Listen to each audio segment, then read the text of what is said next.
Welcome to BPSC UPSC study channel.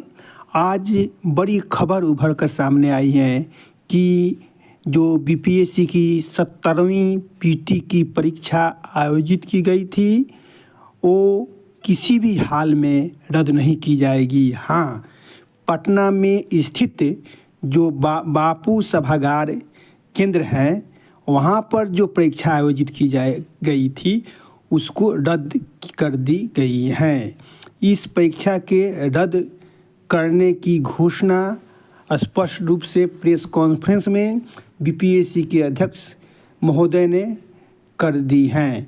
BPSC के अध्यक्ष महोदय का स्पष्ट रूप से कहना है कि चूँकि वहाँ पर हंगामा हुआ है इसलिए छात्रों के हित को देखते हुए सिर्फ उसी केंद्र की परीक्षा को रद्द कर देने की घोषणा की जा रही है।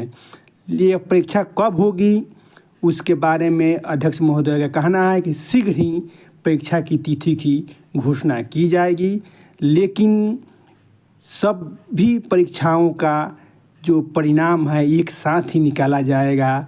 उसके लिए किसी भी प्रकार के नॉर्मलाइजेशन की व्यवस्था नहीं की गई है। सामान्य तरीके से जिस प्रकार पहले बीपीएससी का परीक्षा का रिजल्ट आता था उसी प्रकार सभी बच्चों को एक साथ ही रिजल्ट प्रकाशित किया जाएगा और इस कार्य में जो भी संलिप्त व्यक्ति हैं उन पर कार्रवाई की जाएगी और इसके लिए विभिन्न तरह की जांच एजेंसियां बैठी हुई हैं और अपना काम कर रही हैं। उनकी पहचान लेने के बाद उन पर शो कॉज जारी किया जाएगा और शो कॉज के बाद उन पर अगली कार्रवाई की जाएगी।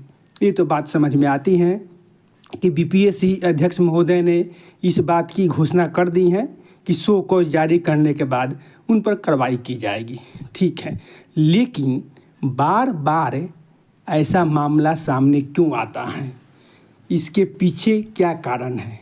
समिति को ये भी जांच करनी चाहिए या इसके ऊपर कोई समिति बैठाने की आवश्यकता है, समिति बनाने की आवश्यकता है कि बीपीएससी के जो भी एग्ज़ाम होता है उसमें जो पेपर लीक होने की बात होती है, कभी प्रश्न पत्र देरी से मिलने की बात होती है, ऐसा क्यों होता है? इससे बीपीएससी की विश्वसनीयता है उस पर प्रश्न चिन्ह लग जाता है। यूपीएससी जैसी बड़ी संगठन जो पूरे देश में परीक्षा आयोजित करती हैं उस पर किसी भी प्रकार के प्रश्न चिन्ह नहीं लगता है, लेकिन बीपीएससी पर बार बार ऐसा प्रश्न चिन्ह लगाया जा रहा है। ऐसी स्थिति उत्पन्न कर दी जाती है कि बीपीएससी भी जांच के घेरे में आ जाता है, शक के घेरे में आ जाता है और छात्रों पर भी अनुचित दबाव पड़ता है, छात्रों का भी विश्वास धीरे धीरे उठने लगता है। ऐसा नहीं होना चाहिए क्योंकि बीपीएससी एक संस्था है, एक स्वायत्त संस्था है और उस पर जो छात्रों का विश्वास है उस विश्वास को तोड़ा नहीं जाना चाहिए। ऐसी बीपीएससी को चुस्त दुरुस्त व्यवस्था करनी चाहिए ताकि छात्रों का विश्वास उन पर बना रहे।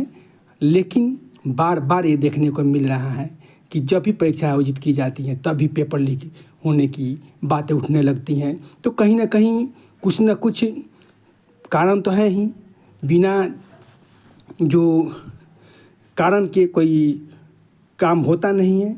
तो इस कार्य में कोई ना कोई वर्ग ऐसा संलिप्त है जो इस प्रकार के कार्य करता है और उस वर्ग की पहचान करने की ज़रूरत है, तभी बीपीएससी की विश्वसनीयता है जो बनी रहेगी। अब हम देखते हैं कि बीपीएससी के चेयरमैन अब प्रमाण के लिए दिखला रहे हैं कि अब जो क्वेश्चन सील हो रहा है, क्वेश्चन पेपर जो आ रहा है वो 3 ओर से सील होता है, ऊपरी हिस्सा, निचले हिस्सा और सामने के हिस्सा में। पहले केवल सामने वाले हिस्सा में सील किया जाता था। इससे प्रमाणित करने का प्रयास किया जा रहा है किसी भी हालत में बीपीएससी का जो पेपर लीक नहीं होने वाला है।